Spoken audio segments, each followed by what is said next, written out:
Free to turn on your mic in case you need to ask a question. I'm happy to answer any questions as we go. So the purpose of this is I'm talking about flipped classroom, but I'm also going to talk a lot about the concept of peer instruction, which is kind of what I did. I'm basically sharing what I did with, we have a class at Augusta Tech called SIST 1510, web development. Teaches students the beginning of web development, which is HTML and CSS. HTML is how you structure web pages. CSS is how you change the visuals of them. So it's a very kind of hands-on type class. And so I'm going to go share kind of what I did with you with the flipped classroom concept and peer instruction. And then I'll lead into talking later how you could apply peer instruction and the flipped classroom to even different types of classes in case your content's not exactly of the technical variety. So in this class, I had taught it face-to-face. It met 2 days a week. On the first day of the week, we'd do a lecture. On the second day of the week, we would do a lab where they could work on their lab stuff while I was there. And I transitioned this from a face-to-face class to a hybrid class. And what a lot of people might, the first instinct is to do, well, to change this to hybrid, well, on the day we're in class, I'll lecture. And the day they're supposed to work online, well, that'll be their lab, and I'll be available to help them and answer questions. But instead, I wanted to flip the classroom. And to flip the classroom means, like, I don't want the lecture to be the day I'm there, because I feel that's actually where I add less value to the student. They could actually watch a video or read a textbook and get the information that I needed to deliver. The information in the class is very technical, and it's a little bit dry. You need to learn a lot of syntax about these languages to kind of do that. The creativity and the fun kind of comes after you learn these building blocks, and now you start putting them together. Now you can enjoy some creativity. So the dry stuff, you know, it would just be a boring lecture. So I let them read the textbook or watch a video about it. And then when they came to class, this is where they actually did work. And I was on my feet the entire time in the class, just walking around and observing people. And it's a combination of things. I used a lot of what we call peer instruction technique, where it wasn't just like the student working in isolation on a lab exercise. I would put them into groups. And in these groups, I had a rule that only one person could be at the computer at one time. So if like somebody else knew something, they just couldn't like shove the person out of the way and just type it. They had to tell the person that was typing to type it. This is reminiscent, if you're familiar with computer or a little bit of programming, a concept called peer programming. Companies do it where you will have co-workers programmed together. And the reason they do this is knowledge sharing. You pick up some tips from your coworker that you didn't know. It's common also to try and set up maybe a younger programmer with an older programmer, a mentor, and you learn tips and tricks. It's a great way to do knowledge sharing. So I was trying to implement this in this class. And then, of course, the people at the keyboard during different class sessions, that would rotate out. And part of my observation walking around as everybody is I'm trying to note who's participating, who's not, who seems like they're not getting it, who does. And so I, in different of these class sessions, could change the groups around, mix and match the people, change the person on the keyboard to give them a variety. Because oftentimes the person on the keyboard, I might want to push the person that's less prepared, because then he has to listen to the more prepared people tell him how to type. And to tell you a little bit of the reasoning behind this is, let me kind of describe kind of what I went through in school. Like a standard computer science class I might have gone to is I go to a lecture, you listen to the instructor in front of the class, kind of tell you the concepts, tell you these building blocks, but they're just relaying the information to you. They're just presenting the information. And as a student, it's always easy to listen to a lecture. You kick back, there's nothing really to do except take some notes. But then when you go home, they give you the homework assignments. And in computer science, it could be pretty in-depth and take a long time. And that's when you wrestle with the content. You try and apply this content to a real setting. And this is where you get into sense making. So if we can think of learning as part of like if you're giving a lecture, you're just kind of trying to share the information with them. It's like an information sharing. But when the student has to wrestle with the content and try and build something with it or do something with it to apply it, that's sense making. This is where they're really starting to understand the material. Now they're knowing how to relate it to what they know, how to do things with it, a transfer of knowledge. And so one thing you can think about, well, what's harder? Is it the information sharing, just me presenting to them harder? Or is it harder for them when they're trying to wrestle with the material? And I mean, I can tell you from my past student experience, the time you're at home working on the homework project is the time you're pulling your hair out. You're running into compiler issues. You don't know what to do. I went to school before Google. I didn't have Google to help me. And sometimes you get stuck. And so what I'm doing is, like, let's say watch a video for the lecture, but now when you come to course, I'm going to make you do your homework right here, right in front of me. Pull your hair out right here. But at least you've got me now to be there. You've got your fellow students to help support you and kind of share knowledge. And I think this is just a much better use of my time to add value to the student, because presenting, I can outsource that. We have good textbooks. We have videos to watch. But the ability to actually wrestle with content while I'm there, right there in front of you, looking over your shoulder, one, it allowed me to answer questions that they didn't ask. Sometimes when you're a novice, they were doing things that, like, they didn't even know was wrong, or they didn't even know they should ask a question about it, but I could recognize it and kind of give them correction on that. The other thing, the observation, it required a little bit of facilitation, because some people don't want to participate, some people are shy, so you try and move them around a little bit. You try and ask some questions where you can to kind of pull people out to get them working. But I wanted to kind of be there when they were wrestling with the content. And often when they got stuck, one thing I did not want to be was the answer key. Like, I could easily say, like, well, that's wrong, do it like this, and now they can go forward in the assignment. But instead, better value is to tell them my thought process. Well, if I was stuck here, how would I attack this problem? How would I think about it? How would I troubleshoot it? Let's go to Google, and this is what I would search for. Now, in this class, I'm big on using Google. In the programming world, memorizing syntax is actually not that important. I don't remember the syntax for a lot of these languages I use. A day-to-day programmer is going to search Google 50 to 100 times a day. You just look up what you need to when you need to do it. But there's an art to knowing how to look for stuff. What do you need to look for? How do you assimilate the information and put it together? So I'm less worried about people cheating, and I'm more worried about how can you use the tools at your disposal. And today, the internet's at your disposal, so how do we use it to help you build things? So my course was Flip the Classroom. It's like, do the homework in front of me so I can help you. And of course, their homework projects, they couldn't do all of their homework in class. We didn't have that much time, but they did a good portion of that in class while I was there to help them with that. Now, peer instruction was kind of like, I liked the groups most of the time. Sometimes I would do individual lab exercises. And the individual lab exercises were really for me to get a good assessment of people, how they were working. And again, they would individually work at something at their desk. I would just walk around again, peer over shoulders, see how they were doing. And then that actually helped me analyze a little bit too, like maybe the student is not getting enough out of the group that he was in, or maybe they're not participating enough. So I use that as really kind of a formative assessment. So I kind of assess where the student's at and try and help them with the concepts or move the groups around to give them some exposure, to get them participating more. So that works. That's a flipped classroom concept where it's like homework, lecture got flipped around. And I used some portion of what we call peer instruction. But that's how you'd use it in anything.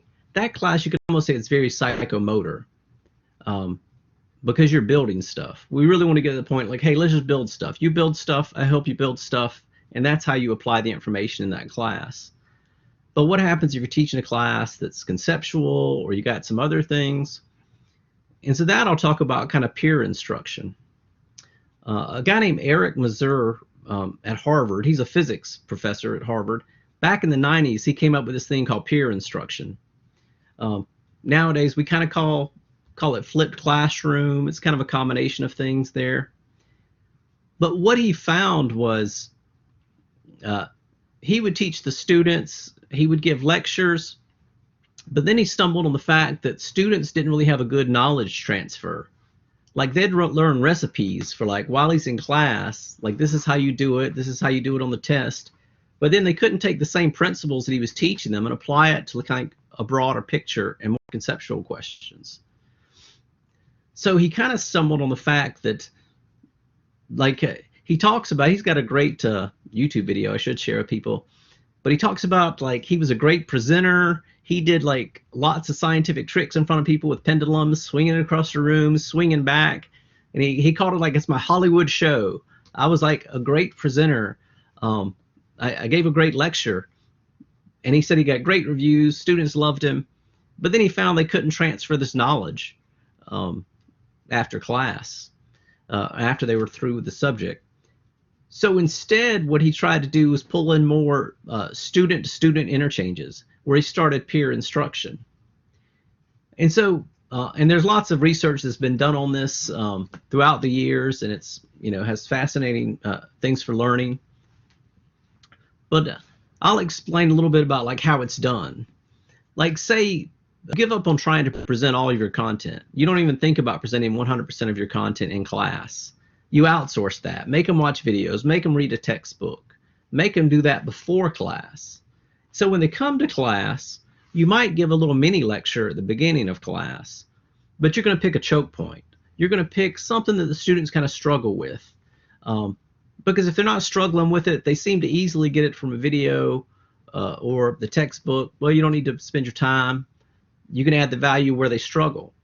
So maybe they would talk about this choke point that the students have, but then they would give like a very quick assessment. Like maybe they put a multiple choice question on the board, and they would want all the students to hold up. Maybe, today people use clickers in classes to do this, but they used to use index cards, and they would have a letter wrote, like you had to pick A, B, C, and D. All the students would pick their letter and just raise it up so the instructor could see which choice they had. Then the sweet spot for this method is between 30 and 70%. If students can kind of agree within 30 to 70%, then let the students try and discuss it amongst each other in groups to try and convince each other that their idea is right, that their answer to the question is right. And he found that the novices could explain it to novices sometimes better than he could explain it. Because as experts, we have expertise reversal effect, or some psychologists call it the curse of knowledge. After we've actually gained such expertise, we kind of forget what it was to be a novice, or like why you don't get that. It seems so simple to us. So it actually helped to have them into groups where they could discuss. Now here's the reason between the 30 to 70%. Like if less than 30% of your class kind of agrees on the right answer, maybe it might be best for you to kind of go back over the information. And if more than 70% like agree over it, maybe they wouldn't get as much value out of the student-to-student interaction, so you kind of go over it and you continue with your next concept. But if you're in the sweet spot, you don't put students into groups right away. You give them a couple minutes to think about their answer. And then you put them into groups so they can try and convince each other like why they're right. And hopefully they're going to come to the right answer. And after a certain amount of time, they answer the question again. And now you can actually look again to see like, okay, are more people getting the right answer? Or you could go back into a group session, or you could decide that's enough, and you go towards more of a kind of a debriefing. Okay, well, let's analyze it. And why did you think this, or why did you think this, and this is why it should have been this. And this is, in a fantastic way, it kind of relates to learning is a social experience. It turns the students from being passive people that are just going to listen to a lecture, sit there, take some notes, to active participation. They can't help but actively participate. This is something I noticed when I did my flipped classroom concept. And I will tell you, there are times at the beginning of class, especially at the beginning of the semester, you have some students that are a little bit disconcerted. They're not used to participating in a class like that actively. They're like, listen, I just wanted to come here. I wanted you to present. I just wanted a lecture, and I wanted to take some notes. Now you're making me work. But it's good for them. And eventually, I think they do start enjoying the student-to-student activity. Yeah, I even had some students, you get the students that are like, these people slow me down. It's like you could just tell me to do the work, I could do the work, and I'd be done much faster. And so sometimes we have talented students that think like that, but they think like that because in school we work on trivial projects. The kind of software development you do in school are trivial because we're trying to teach you teaching concepts. When you get in the real world, you're often working on projects that are so big, you have to have a team with you. You just can't do it by yourself. So it's like one of those unwritten learning objectives. You got to learn to work with a team now. You got to learn to work with people. And yes, some people slow you down, but you help that person because this is what you're going to do in the real world. All the programmers at one company have a wide variety of skill levels.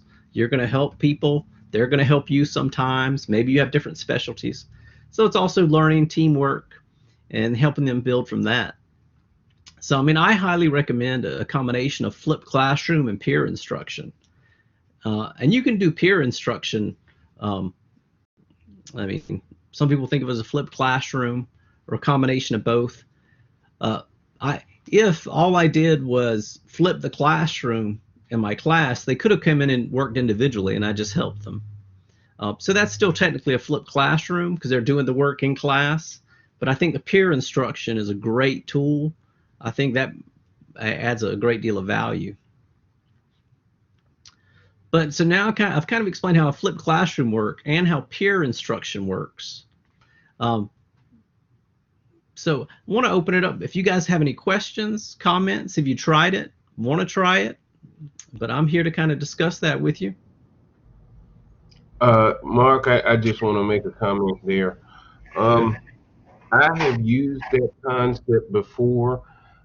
System 1001 is one of those courses where it's a plethora of things, as you know already.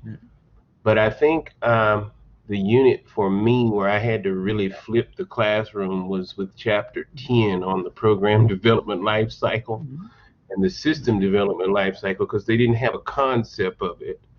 And that peer-to-peer learning really worked for me. I'm going to try something with small groups this time, though. You were saying something about using small groups. How many groups could we use for the flipped situation? Could it be 2 or 3 maybe?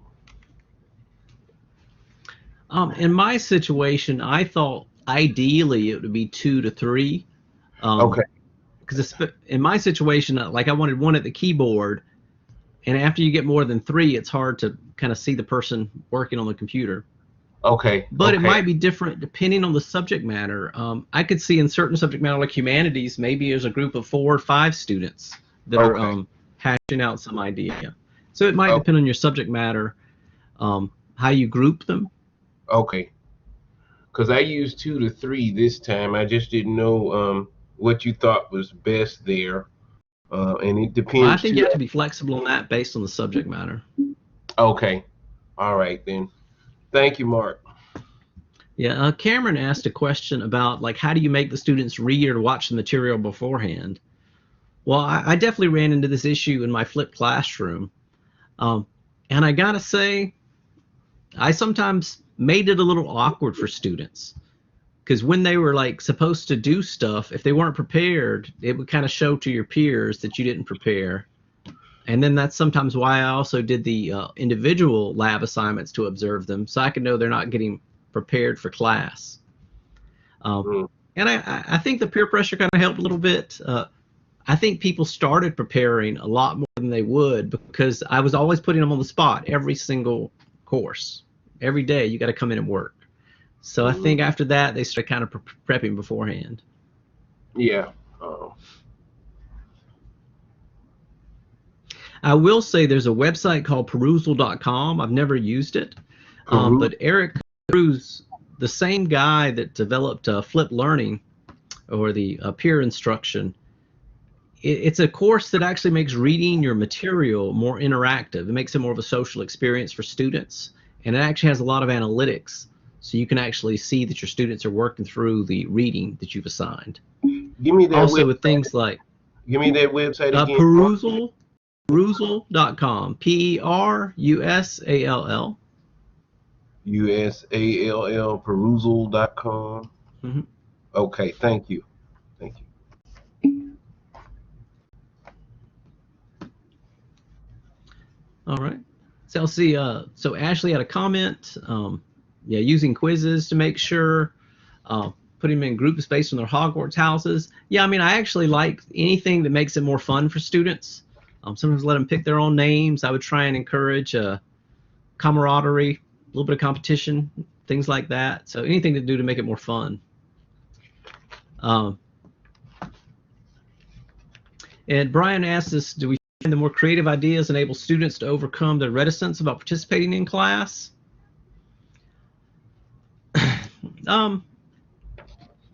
So I don't know how to define like this is creative, but I would say I've had experiences in class where I do give them the chance to express themselves, especially in discussions where not this class, but when I taught like SIST 1001, we had some discussions that were very conceptual, very kind of like, let's discuss some societal ethics impacts of something.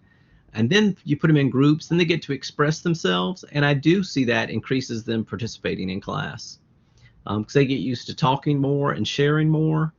The funny thing you always notice is, like when you're given a lecture, you know, we think that we're there to answer their questions, but the truth is these students don't answer questions. It's the rare student that asks questions.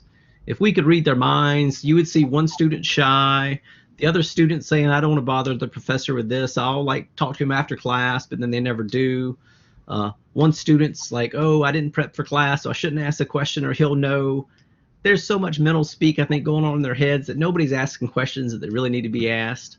But when you put them into these groups, I think there's more of a free flow. They feel like they can ask their peers questions when they don't ask their instructors. I attended an educational webinar one time that they said something about Generation Z students. When a Generation Z student is sitting in the classroom and curiosity about something the instructor said comes in their mind, their first instinct is to pull out their phone and Google more about it. Mm-hmm. Instead of asking the expert that's in front of the class that could probably elaborate on that factor. Their first instinct, let me Google it. The Generation Z, that's right. So, yeah. So the group does kind of help pull people out and get them talking more. Ryan in the chat, how does this method work, or does it in a COVID sensitive context? Well, that's interesting, Ryan, because I did all this pre-COVID. But in a COVID situation, we got to think about how do we do things virtually. So one thing we're already doing virtually is we're outsourcing a lot of our lectures. We're telling them to read the assignment. We're trying to give them video material to learn. So now when you do have a session, especially like maybe an optional virtual session to collaborate and they come in, it doesn't have to be about presenting new content, especially if we have to make it optional. We don't want to present new content, but what we can do is wrestle with the content we've already taught them. And we do it in a similar way. You'll give a mini, maybe lecture about a concept they've already gone over on the video, but then you kind of use a polling question or one of those multiple choice questions to get some feedback from the student in the collaborate session. And again, if you hit that sweet spot, 30–70%, put everybody into breakout groups. Into 3 or 4 people breakout groups, let them discuss it with themselves. And then when they come back, you ask the question again to see if the answers fluctuated, if more people are drifting towards the right question. And then maybe after 1 or 2 segments of that, you kind of go back in a debrief and you kind of explain your thought process on it.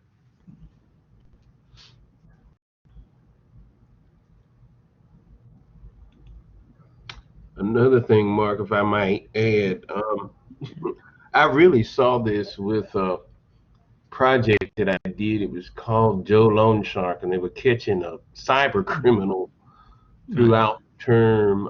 And upon us catching this cyber criminal, they had to go look at laws for different states for cyber. They had to go and take a look at just different things that would catch a cyber criminal in a certain Right. state. And what was interesting about that project was that students that would never have said anything took time with the group to give input. And I didn't say a whole lot. I kind of let them have their way with it. And it just came out. So you're so right about just letting them take charge of their learning in a lot of ways. I just got to find a new way to help them with the breakout groups and things. We've used groups, but I'd like to try to break those groups smaller and see what I can do. But one thing how I recognize if I have a good discussion board prompt is my students will actually go beyond my, I require like 2 responses. When they blow past that because they're more interested in talking, then it's like less about satisfying my requirement. I know that's the good discussion prompt. Let me keep that one in the class. And let me replace the ones that, are just getting the bare minimum of responses. So Miriam talks about gamification. Gamification's great. If anywhere you can figure out how to gamify the class, give them little dopamine hits. I use the Gamigaji scoreboard in Blackboard. You can load that in. And what that does is that creates a scoreboard in the class so students can see where they rank, whether they're the 5th student or they're the 19th student. Now, the way this works for FERPA is you can't share grades of everybody else. They just know their ranking, and then there's like a fake name for everybody else. So you don't know where anybody else falls. You just know where you fall. So that was a good leaderboard to use. The Gamigaji leaderboard, we can add it into your Blackboard course. It shows up on the dashboard. What's it called again, Mark? Gamigaji leaderboard. I'd have to look up the spelling of Gamigaji again. Yeah, you just go to your dashboard and click on add a module, and you have the list of all the different tools you can add to the dashboard, and that's one of those. Okay, add a module. But okay. Students thought that was fun, and usually the students that thought it were the most fun were the top 5. Top 5 students would end up finding out who each other were and trying to compete with each other to displace them. So it was kind of fun for the students. But it's also useful sometimes for that student to realize like, oh, I'm slacking. I'm like in the far behind in the class. Let me go ahead and catch up.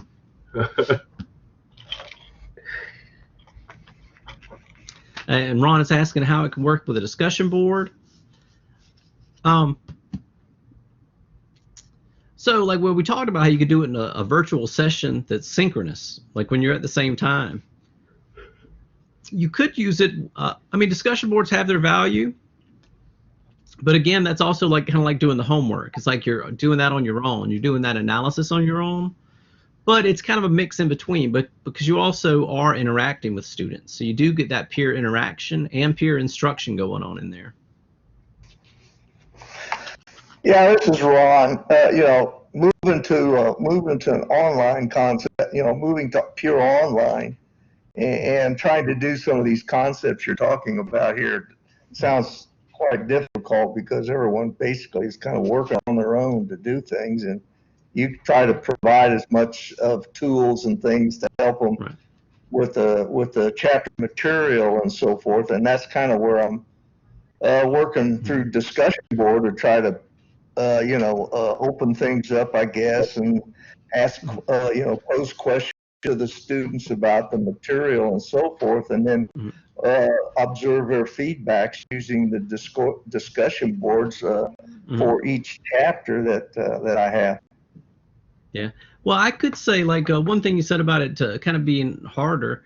I think the difference between a face-to-face when I did the lecture class versus the flipped classroom hybrid, I don't think it was harder, but I do think it was different.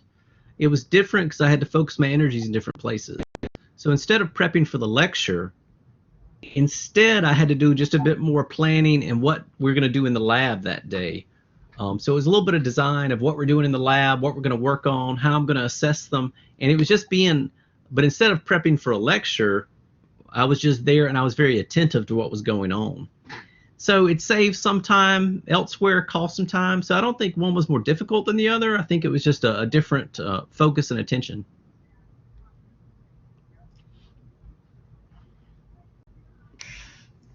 Okay. Yeah, I'm still trying to work through this, especially my one class, which is systems analysis and design. There's a lot of it's a lot more, topic driven, learning the concepts and the methodologies and all that to work from point A and to get down to point C when you're developed the system. It's all those little steps in between that that the students need to understand that concept, I guess. But I agree with you. In the real world, they're going to work in teams. They're not going to work necessarily individually. They're going to work in groups, and they'll be assigned specific items and tasks to complete. Because they'll be working on a project team, so they need to learn how to work in groups and be a social animal, I guess, to some extent. This whole thing with COVID-19 now is brought a lot of opened up a lot of eyes with regards to especially working online environment, doing more of that than working in an office structure. So that's going to get more emphasis, I think, as industry goes forward, maybe more so than they have been. Yeah, I definitely agree, especially, I think, in every sector, but especially in the technology sector. Yes, absolutely. You've got the technology there. All you have to do is ensure that your resources have the availability and access to all that technology to make them productive. Yeah. And just like this, even working in a team, they can collaborate or Zoom or what have you, and have team meetings and do all that other stuff. So, yeah. Yeah, if I could, that was one of the things for accounting. It's kind of the same thing where it's a lot of conceptual. There is hands-on, but it's a lot of conceptual stuff. I had thought about trying this semester is breaking them up into groups or teams, and then meeting with the teams individually, like doing a collaborate session with just those teams, and then letting them have a session where basically I'm creating the environment for them to talk, so I'm not waiting on them to try and figure out if they're so that they do, and then I'm there to answer questions if they need. I like that, Mark. She said create the concept and then let them break out into groups, or do that again for me so I can make notes. I like that. I will say one thing I would bring up, that it is useful sometimes to give them time without you. Sometimes that they can discuss things without you present. Because I would often, as part of my walking around the room, sometimes I would sit with a group during discussions, but sometimes that shuts down the discussion a little bit because then they want to interact with you more than they do their fellow students. So it's kind of a balance you strike between that. But my thought with that is I definitely want them to meet without me, but if I can get the group, basically do just one introductory so that establish that first connection with the group, right, and then give them their space so that I know they've at least good. met one time. Right, right. I like that. Can we create, I'm thinking there's a way to do this, but I don't remember, where we give the students just a room created for them, or is that something Zoom or something else would need to be done? Yeah, you can do that and collaborate. You could just create different group sessions, and you could leave them open all semester and just let the students communicate amongst each other when they want to meet. That's what I was thinking, but I couldn't remember exactly. All right, so what you're saying is in the collaborate, what you would do is just keep it open all term and then do that again. Correct. So let's say you had a team A, team B, team C. You could go into collaborate and create a collaborate session called team A, another one called team B, and just tell them, hey, this session's open all semester. It's up to you guys when you want to log in. So they could log in at any time. but I guess they would email each other and like, hey, let's agree on Monday at 5 p.m. We'll all get in there, and then they do. And you don't even have to be present. It's just going to be there all semester for them. I have in the past, when working on group projects, had just a little piece of the grade kind of ensure that everybody's doing it, but to submit to the instructor basically either an email or a paper saying that this was the time they agreed to meet this week, and here's who all was present at that meeting. Kind of is just an accountability thing. Okay, that's wonderful. Yeah, that's good. I mean, they could record the session too. I like the idea of the accountability paperwork. Sometimes I would have some of these groups that were working together in my class, I would make somebody the team lead, and they'd be responsible for the paperwork for the team or coordinating something with the team. And then I would like rotate that around so different people got experience being their team lead and having a little bit of responsibility. I'm not sure if you've ever worked much with it, but Forms in Outlook 365, the program Forms is a great place that you can create like a little quiz, and it's really accessible for mobile, but you can create like a little form where they go in and fill it out and submit it, and then you can actually print out an entire Excel spreadsheet of all that they've submitted during the form per group, so that every time the team submit something, you can then at the end of the semester print out all the submissions by that one team. I've actually done something very similar to that using Google Forms, but I like the idea of doing it in Microsoft Forms to allow them to peer evaluate each other once they finished working on a group project. So they all get to go in and evaluate each member of their team on a scale of 1 to 5, say what that person did well or where they think that person has the opportunity to grow in a group environment. And I send the anonymous feedback to each individual student, but the 1 to 5 scale goes on an Excel spreadsheet, and it becomes part of their average on the assignment. That's awesome. Real quick, everyone, we're talking about these group scenarios. Prescott Lurch teaches a course called Advanced. I can't think of the name of it right now. But if you want to contact him, he is giving his group the summer session. What is involved is he takes individuals, he has students, and he forms them into 2 teams. I think there's 2 teams this year, and they actually go out in the workplace and find businesses that have projects that need to be done. And he then takes those and then turns those over to the students. And the students then, they have their team form, they have a team leader, and they go through this concept of using agile concepts and develop and actually create a working system based on what the business need is. And students are given a presentation on that, I believe, tomorrow. And if you contact him, he can give you a link, Collaborate, I believe, link that you could sit in and actually watch the students give their presentations, talk about the whole process, and actually have a working system that they will present. So Mr.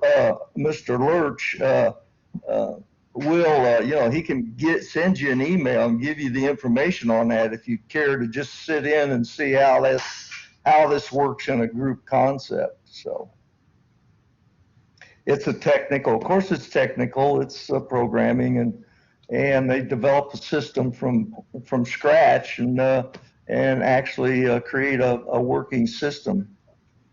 So it's really interesting. The students really do a fantastic job. He's been doing this now for several years. Yeah, Cameron posted in the chat the link if anybody wants it to see those presentations for Prescott Lurch. Okay. Yeah, that's great. Yeah, it's from 3 to 4 tomorrow. Yeah. So it is interesting if you really want to see how it works.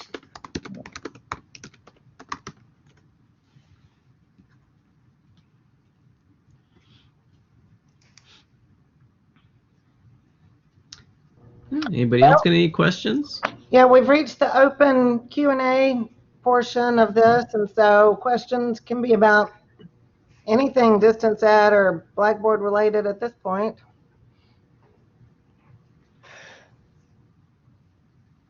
I guess this flip concept. This is going to be my first semester full semester teaching online. So the one class is going to be more of a challenge, I guess, because it covers more, like I said, the systems analysis and design. So it is a lot of concepts. So working in discussion boards, and then of course having project assignments. It's kind of difficult. I've tried to do form groups when I was teaching in class, and it worked some, but in the overall, I didn't have much success at it. So, Well, I would think that a case study approach might be good for that. Case studies usually they have to deal with the concepts, but there's also some wiggle room about how it's best applied, and there's a lot of discussion that leads from that. Yeah, that's what I do. We have a case study. The textbook I use has 3 or 4 different mock companies, and they pick it up early on, and you use that case study and work it through each chapter, and at the end, then you kind of follow through with that this mock company, and you start out with a request that the company wants to do this or they want to do that, and then you work from there. So and so you really get it's good for that part of it, and that's my intent is to I've done that when I was teaching it in class, so it'll work good for online as well, just setting these up and then incorporating the discussion boards in with the chapter work to discuss the material that the chapter covers. The material also provides videos that you were talking about, so videos will be a big help too for the students. But again, getting them to use the videos, I guess, or watch the videos, it might be a more challenging part of that. Mark, let me ask a question too while we're at it. I was looking for some virtual field trips this term online. Anybody got any good ideas for that? Just for the concepts taught in 1001? No, I haven't looked into many of those. So. Okay. Okay. I'm not sure what the specific concepts are in that class. What did you say the course name was, James?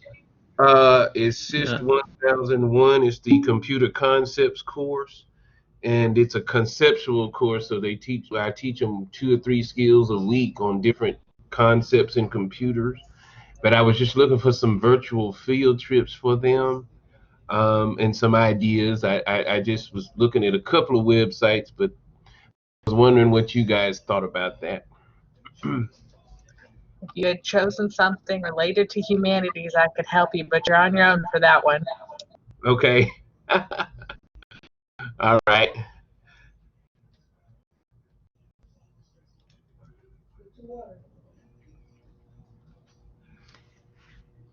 I think that we lost Mark maybe, but we are out of time anyway. Does anybody have one last question they want to get in, or? Well, here's a question. When are the self-reviews due for this term? The 21st, August 21st. August 21st? Okay. Thank you. Thanks for the heads up on that. I almost forgot about those. I'm still working on course stuff. Me too. Courses, they kind of switch things, and I'm trying to rework some stuff because one of my publishers have kind of changed some things around. So I know. I had to think. I'm like, oh my God, the term is getting ready to start. When are those due? Okay. All right then. Everybody have a great rest of the week. Yeah, thanks for the good info. Thanks, Mark. There was some good stuff in there. Just Thank you, Mark. We trying appreciate it. to, yeah, We appreciate go back Mark. and re-review this again and see how I can use some of this good information. So